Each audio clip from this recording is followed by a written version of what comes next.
E tendo ele sacudido o animal no fogo, não sentiu mal algum. Pode se assentar em nome de Jesus.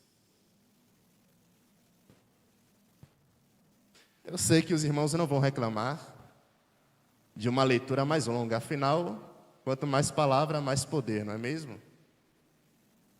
Atos, capítulo 27, capítulo 28, que narra acerca do naufrágio de Paulo, quando ele estava em direção a Roma, com o centurião Júlio, é um texto muito conhecido, principalmente quando nós falamos acerca do episódio em que ele foi mordido por uma serpente, mordido por uma cobra venenosa, que, entretanto ela fosse venenosa, ele não sofreu mal algum.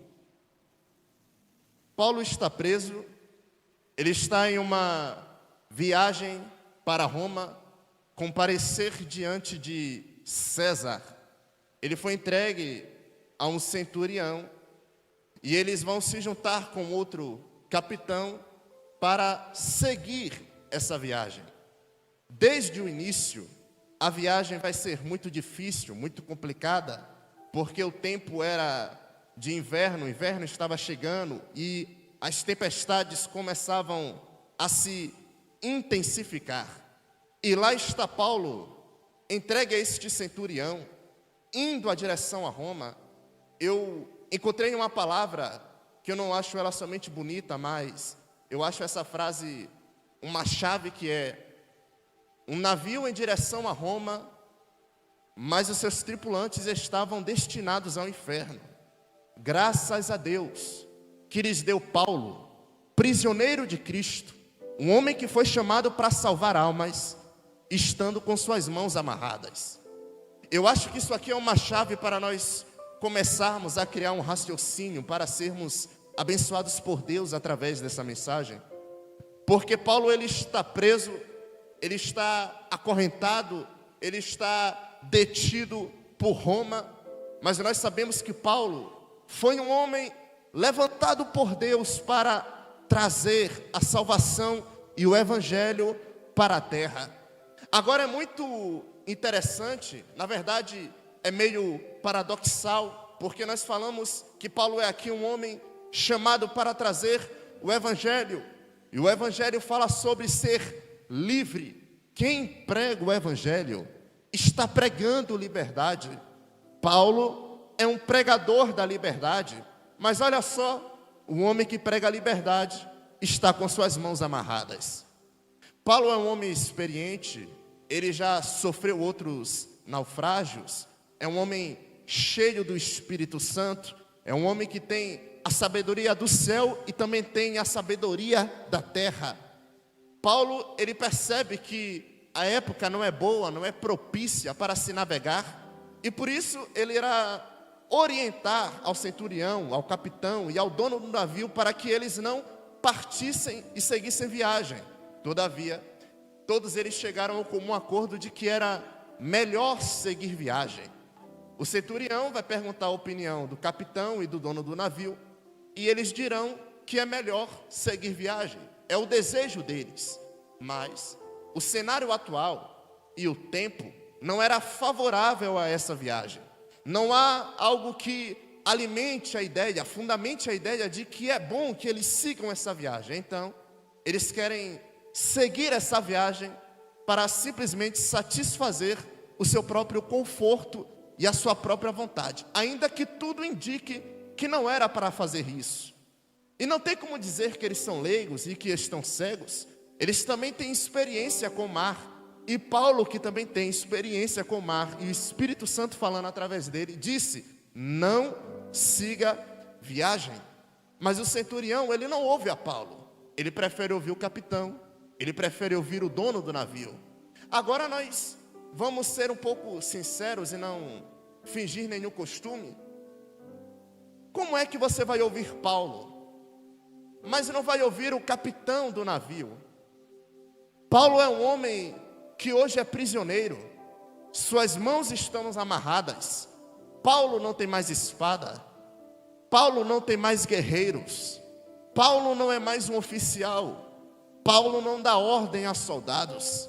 E o capitão? O capitão tem seus tripulantes. O capitão tem a direção do navio. O capitão tem a sua autoridade. E o dono? O dono é dono do navio. O dono tem seus tripulantes. O dono tem o capital. E o centurião? Ele tem 100 soldados com ele. Ele tem poder com ele. Ele tem espada com ele. Então, como é que Paulo, ele vai liderar essa viagem? Liderar nessa embarcação? Paulo não tem espada. Paulo não tem homens. Paulo não tem guerreiros. Paulo não tem capital. Como é que Paulo vai ser ouvido e não o capitão ou o dono do navio? Na visão humana, Paulo é só um prisioneiro. Na visão humana, Paulo não pode fazer nada. Na visão humana, Paulo não tem chance, Paulo não tem lugar de fala, Paulo não tem vez. Mas isso é na visão humana. Porque na visão de Deus, Paulo diz: o anjo de Deus esteve comigo esta noite. O anjo do Senhor esteve comigo essa noite. E ele disse: Paulo, eu entreguei a todos desse navio em sua mão. Na visão humana, Paulo é só um prisioneiro. Na visão humana, Paulo não tem nenhuma autoridade. Na visão humana, Paulo não tem nenhum poder de fala. Mas na visão espiritual, Paulo já tinha todos em suas mãos. Já tem gente levantando a mão. Você pode levantar a sua mão também? Na visão humana você não tem chance. Na visão humana a sua causa não tem solução. Na visão humana você não pode vencer. Na visão humana parece que tudo está acabado. Mas isso é na visão humana. Mas nós temos a visão do alto. Mas nós temos a visão de Deus. E na visão de Deus, tudo que você pedir, Ele te dá. Olha aí, tudo que você pedir, Ele te dará. Na visão espiritual, a vitória já está nas nossas mãos.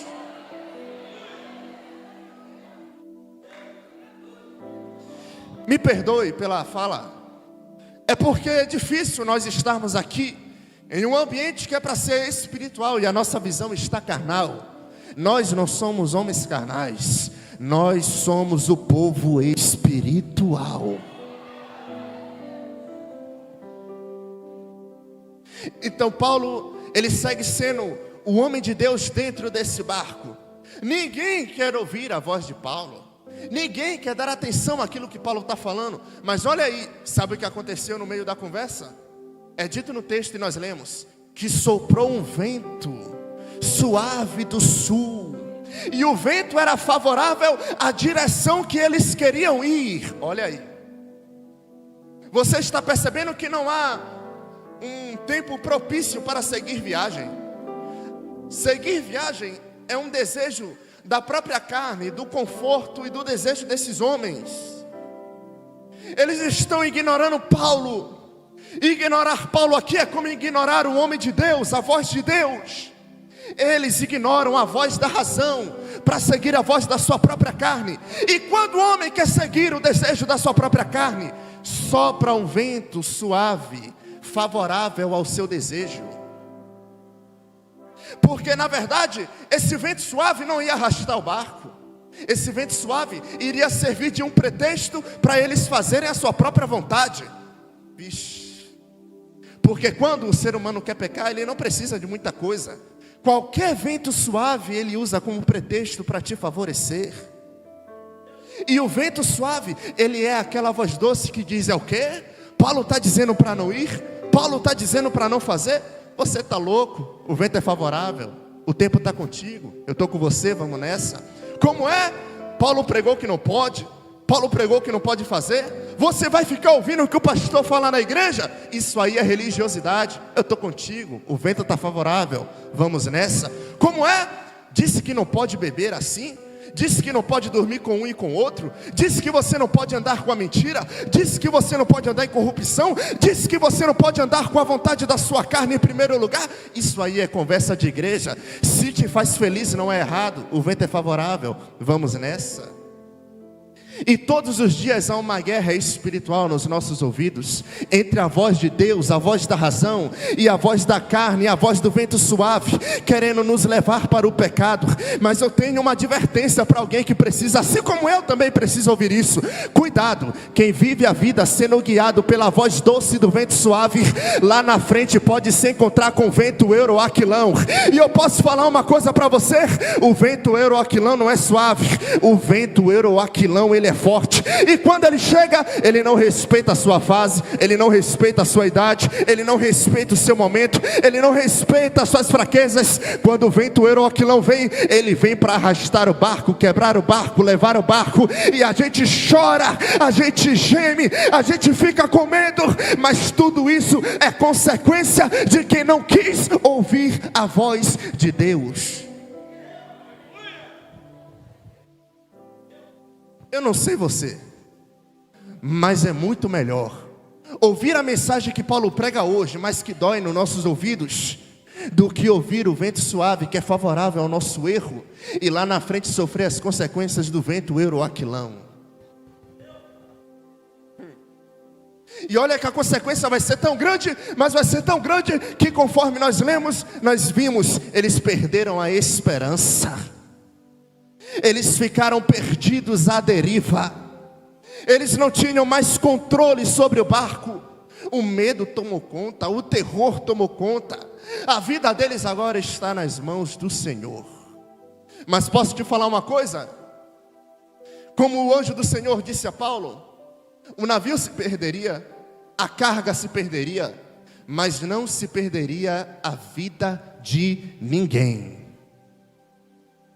Aqui dá para entender que o vento euroaquilão foi nada mais e nada menos do que um instrumento de Deus para colocar eles na direção que Deus queria e corrigi-los pela sua desobediência.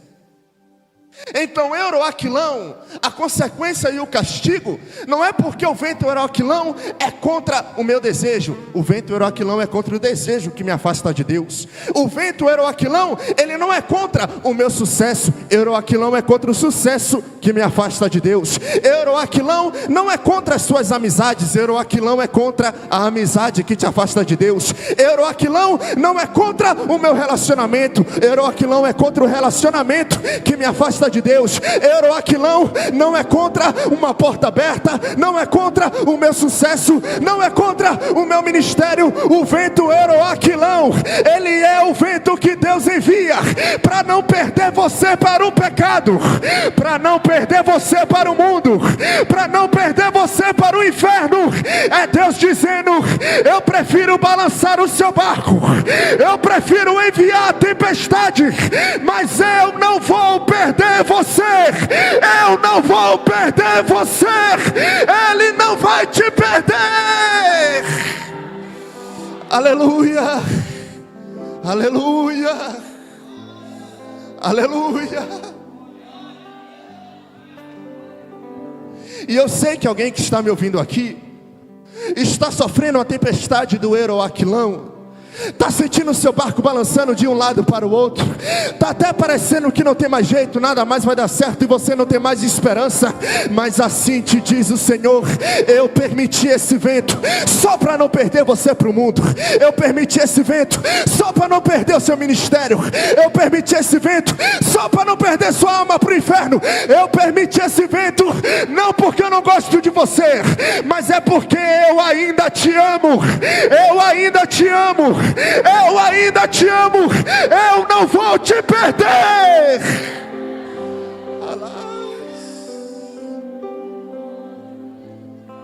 Aleluia.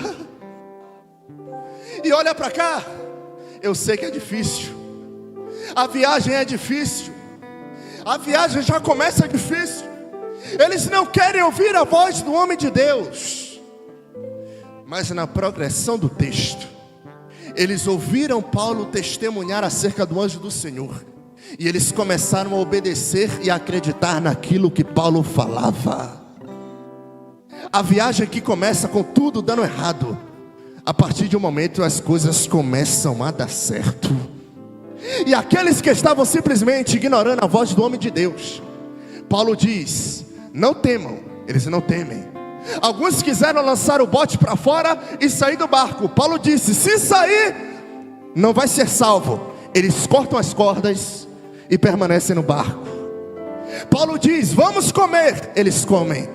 Paulo levanta o pão e dá graças a Deus. Eles já estão participando da ceia para Deus com Paulo. Eles comem e se motivam. A viagem começa ruim, mas na progressão da viagem as coisas começam a melhorar. Porque nós precisamos lembrar que muito melhor do que o início das coisas é o final. E aquele que segue o caminho, plantando com lágrimas, ele voltará colhendo com alegria. Eu preciso falar para alguém que está aqui: pelo amor de Deus, continue orando, continue cantando, continue pregando, continue nessa obra, continue nessa marcha. Eu sei que está complicado, eu sei que está difícil, mas no final você verá a mão do Senhor, a mão do Senhor trabalhando por você. Aleluia, aleluia. E os homens ficam com tanto medo, mas com tanto medo, que eles querem o Anderson até sair do barco. Mas Paulo diz: se sair, não vai ser salvo. Sabe o que é que eles fazem? Cortam as cordas e deixam o bote ir embora. Porque eles entenderam que não há salvação fora do barco. Não há salvação fora do coletivo. Peraí, se o Senhor disse que o barco vai se perder, mas os homens não vão, por que Ele não deixou eles saírem no bote? É porque aquela promessa, Wenderson, não era sobre quem estava no barco, não era no individual para os homens. Aquela promessa era para quem estava entregue a Paulo, para quem estava no coletivo com Paulo. Você não pegou? É porque a promessa que o Senhor deu não é no individual. A promessa que o Senhor deu não é só para você. A promessa que o Senhor deu é para o coletivo da igreja. E você precisa entender: fora do corpo não tem livramento, fora do corpo não tem vida, fora do corpo não tem promessa, fora do corpo não tem propósito. Então, se você quer colher as promessas do Senhor, continue no centro da vontade de Deus. Ei, o diabo está furioso.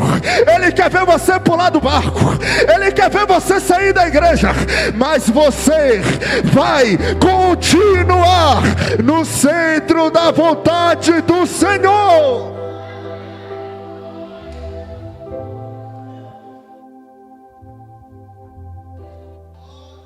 Aleluia.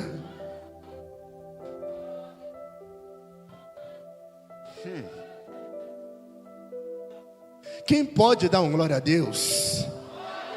Porque o plano do diabo foi desmascarado. Agora olha que coisa linda. Eles cortaram as cordas e disseram: estamos nos desvinculando. Linguagem textual, interpretação. Estamos nos desvinculando, cortando o laço, a relação e as cordas que nos amarram àquilo que quer nos tirar do centro da vontade de Deus. Obedeceram a voz do Senhor, permaneceram no barco. O barco veio a pique, mas a vida de nenhum deles se perdeu. Eram ao todo 276 homens, e 276 homens chegaram à terra. Bora desenhar um pouquinho mais. Eram 276 homens na viagem, mas 276 homens chegaram ao seu objetivo. Sabe todo mundo que está aqui? Eu quero profetizar, e quem crê receba. Somos muitos aqui presentes. somos muitos aqui presentes, e eu quero profetizar através da palavra do Senhor. Todos que estão aqui, vamos concluir essa viagem com sucesso, vamos terminar nossa carreira com sucesso, vamos chegar até o nosso alvo com sucesso. Eu quero te ver no céu, você quer me ver no céu também? Nós vamos concluir a viagem com sucesso.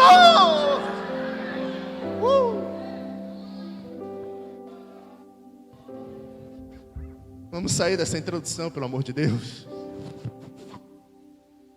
Então eles chegam à ilha que se chama Malta. Assim que eles chegam nessa ilha, chega ao conhecimento deles que a ilha se chama Malta. A ilha se chama Malta. Malta do grego é o Meliter. Meliter, que é terra do mel. Malta se chama Meliter, terra do mel, porque o lugar era conhecido pela sua produção de mel. Ora, Malta hoje é um país independente. Malta é um país, salvo engano, me perdoe agora pela falha se eu falhar, era fenício. Era uma região fenícia. Mas hoje Malta é um país independente. Mas Malta se tornou conhecida para quem a colonizou como terra do mel, porque ela produzia mel. Mas Malta, ela não ficou somente na produção do mel. Malta não se contentou com a produção de mel. Quando Roma chega em Malta, Malta se tornou um porto. Malta se tornou um porto militar para Roma. Embora ela fosse conhecida como terra do mel, Malta não era mais um lugar em que o povo ia lá para sentir o doce na boca. Malta era um lugar que Roma usava como porto estratégico para promover a guerra e a morte. E isso é paradoxal, porque eles chegam em Malta e o lugar se chama mel. Aqui o lugar é doce, aqui tem doce, aqui tem mel, aqui é bom, aqui é maravilhoso. Mas quando Paulo chega lá e acende uma fogueira para ele, enquanto ele está reunindo maços de graveto para lançar na fogueira, ele é mordido por uma serpente. Olha que paradoxal. A gente começa no texto chamando o lugar de terra do mel, terra do doce, terra daquilo que é bom. Mas quando o Paulo chega lá, ele não encontra mel, ele encontra picada de serpente. Paulo entra lá e diz: aqui o lugar é do mel. Chega lá, ninguém vê abelha no texto de mel, mas a gente vê serpente venenosa. Paulo é mordido pela serpente. E sabe o que é que eu quero trazer para você aqui? Porque o mundo lá fora funciona desse jeito. O lugar se chama mel, mas o que nós encontramos é venenoso. E nós precisamos entender que Malta tem mel, Malta tem doce, Malta tem mel. Mas para quem? Para quem é de Roma. Mas para nós que somos povo eleito, mas para nós que somos um povo exclusivo de Deus, mas para nós que somos a nação santa, o mel que é doce na boca de Roma, para nós é venenoso. Aí você não dá glória, porque Malta vai dizer: beber até cair e virar noitada na festa é doce. Para eles é doce, mas para a gente é venenoso. É porque Malta vai pregar que você pode fazer aquilo que você quiser e seu pai e sua mãe não mandam em você, e você não tem que ouvir instrução de ninguém. Para eles isso é doce, mas para você é venenoso. Malta vai pregar que você deve viver da forma que você quer, e a igreja e a palavra não pode te doutrinar, porque aquilo que tem que te doutrinar são as faculdades públicas, com as suas ideologias de esquerda. Não, para eles pode ser doce, mas para nós isso é venenoso. E nós costumamos dizer que a serpente vai morder a Paulo, porque Paulo está mantendo o fogo aceso, é verdade. Mas sabe por que essa serpente mordeu Paulo? Porque enquanto Paulo, meu amigo Enes, ele está pegando maços de graveto, reunindo maços de graveto para lançar no fogo, e essa serpente que foge do calor do fogo morde a mão de Paulo. Sabe por que ela está mordendo? Sabe por que ela está mordendo? Não é porque ela se incomoda com fogo. Se ela se incomodasse com fogo, ela não estava próxima. Na verdade, vai variar de espécie para espécie. Mas a maioria das serpentes gosta de um ambiente aquecido e onde tenha espaço para ela se esconder. Então nós entendemos, a serpente não está ali odiando o ambiente, querendo morder quem está no ambiente. A serpente está ali se escondendo no ambiente. Então por que ela mordeu Paulo? Porque enquanto Paulo está pegando maços de graveto e lançando no fogo, pegando maços de graveto e lançando no fogo, olha para cá, Paulo está desfazendo o esconderijo da serpente. Agora deu para entender? Porque a serpente se levantou. A serpente não se importa se a gente tem fogo. Se tiver fogo e a serpente está escondida, ela não se importa com fogo. A serpente não se importa se no congresso a gente pula. Se a gente pular e a serpente está escondida, para ela não tem problema. A serpente não se importa se o pregador prega bem. Se prega bem e a serpente está escondida, não incomoda a serpente. Mas graças a Deus que aqui em Valença existe um povo que não tem aliança com serpente, não tem mão presa com serpente, não tem medo da serpente, vai chutar a serpente no fogo e vai manter o fogo aceso.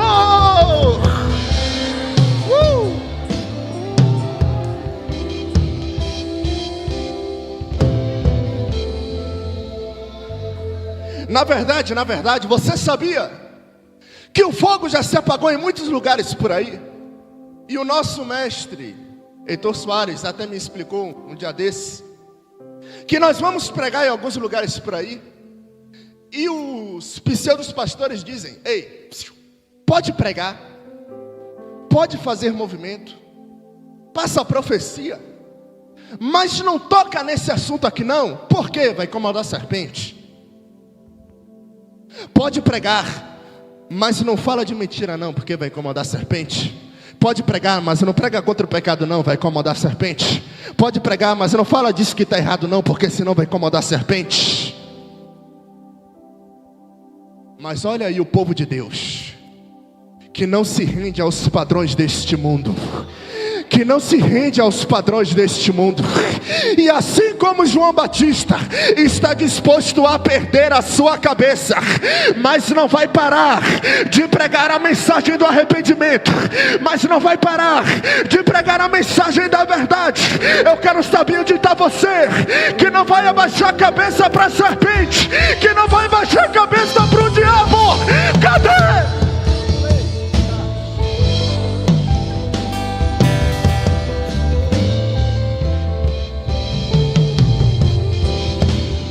Aleluia. Eu já vou encerrar. Não dá para pregar essa mensagem completa.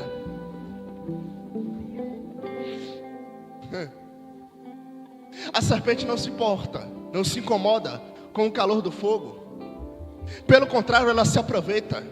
Porque se tem calor, tem gente perto. Se tem movimento, o lugar enche. Mas se a serpente continuar escondida, um dia aquilo que está escondido pode acabar nos matando. Então cuidado. Não dá para permitir a serpente escondida. Não dá para deixar ela se acomodar aqui. Aqui não é um lugar feito para serpente. Até porque a serpente só se aproxima do fogo no momento que as pancadas de chuva estão descendo. O texto diz, Wenderson, que estavam caindo pancadas de chuva e a frieza era muito grande. Deu para entender? Será que você consegue identificar a serpente? Porque ela não está aqui porque ela quer ser tratada pelo fogo. Ela só está aqui quando a pancada cai. A serpente não está aqui porque ela gosta do ambiente. A serpente só quer saber da igreja quando a pancada está descendo. A serpente não está aqui porque ela quer ser consumida pelo fogo. A serpente só vem para cá quando ela precisa de nós. Mas eu sei que tem um povo aqui que não veio se esconder nesse ambiente. Eu sei que tem um povo aqui que está sendo tratado pelo fogo, está sendo consumido pelo fogo, mantendo-se vivo pelo fogo, sendo queimados por esse fogo. Mas é um fogo que não nos corrói, é um fogo que não destrói. Isso aqui não é emoção, isso aqui não é teatro, isso aqui é poder de Deus, poder de Deus, poder.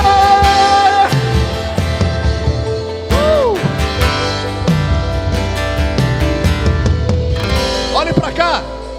Se você continuar de fora, você só está aqui se escondendo. Mas se você quer ser tratado de verdade, vem para dentro desse fogo. Olhe para mim, eu já vou encerrar. A igreja que cresce, meu amigo Idemar, não é a igreja que está vendo Paulo se levantar para catar graveto e fica de braços cruzados e perna para o alto. A igreja que cresce é a igreja que esses homens que estavam junto com ele não foram nesse dia. É a igreja que está vendo Paulo se levantar para catar graveto e está dizendo: Paulo, para onde é que você vai? O que é que você vai fazer? Eu vou catar graveto para manter o fogo aceso, porque as pancadas de chuva estão descendo e o tempo está frio, e em tempo de frieza manter o fogo aceso é questão de sobrevivência. Então, Paulo, você não vai sozinho não, porque esse fogo não é só para você, esse fogo também é para mim. Então, como esse fogo é para todos nós, quando é que vai ser o próximo culto? Quando é que vai ser o nosso ensaio? Quando é que vai ser o próximo congresso? Quando é que vai ser o próximo evangelismo? Quando é que vai ser o nosso próximo estudo? Quando é que vai ser a nossa próxima missão? Eu quero ajudar o fogo a se manter aceso.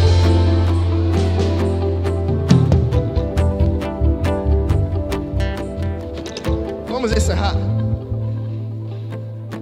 Paulo é mordido pela serpente. Todo mundo espera que ele inchasse e caísse morto, e falam: esse homem é um assassino. O cara acabou de escapar de um naufrágio, mas a vingança não deixa viver. Esse homem é muito errado. Você está percebendo que agora o caráter de Paulo está vinculado a ele sobreviver à mordida da serpente? Só que quando Paulo é mordido, ele começa a se movimentar, ele sacode a cobra. E a gente pentecostal, a gente gosta de ouvir isso e diz: aí ele está se movimentando, mas calma lá. Percebeu que mesmo depois dele se movimentar, todo mundo ainda estava esperando ele inchar e cair morto? Pregador, por quê? Porque se movimentar e reagir no momento, por um momento de dor, é normal. Por isso que eles estão esperando. Por quê? Está se movimentando agora, mas isso é só por um momento. O momento vai passar, vai inchar, vai cair morto. É porque nós precisamos abrir o olho e entender, e não se iludir pelo movimento que a gente tem por um momento, porque o que vai determinar o caráter de Deus em nós é depois do momento passar, se você vai inchar, vai cair morto ou vai continuar de pé. Aleluia. Mas eu sei que eu estou pregando para o povo aqui que depois desse culto acabar, não vai inchar e cair morto, não vai inchar e cair morto, mas vai continuar de pé. O congresso vai passar, mas a gente vai continuar de pé. O ano vai virar, mas a gente vai continuar de pé. Quem recebe essa palavra, quem recebe essa palavra, o ano pode virar, ano entra, ano sai, mas a gente vai continuar de pé. De pé.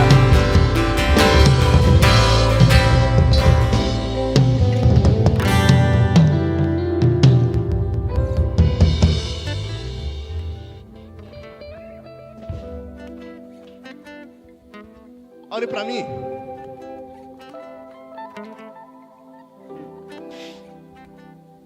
Paulo foi mordido pela serpente, mas ele não sofreu mal algum, porque sobre ele, Wenderson, estava a palavra. Aquela palavra lá em Marcos capítulo 16, versículo 18: pegarão em serpentes, e se beberes alguma coisa mortífera, não sofrerão mal algum. Paulo está em Roma, mas o veneno de Roma não contamina Paulo. Jesus foi levado para o deserto e foi tentado pelo diabo. No deserto, Jesus venceu o diabo pela palavra. O diabo levou ele para o pináculo do templo. No pináculo do templo, Jesus venceu Satanás com a palavra. Satanás levou ele para um monte muito alto. No monte muito alto, Jesus venceu Satanás com a palavra. E em Apocalipse capítulo 19, diz que ele virá em um cavalo branco, e da sua boca sairá uma espada afiada. O seu nome é Palavra de Deus. No princípio ele era a palavra. No deserto ele venceu com a palavra. No templo ele venceu com a palavra. E quando ele voltar, ele vai vencer o diabo.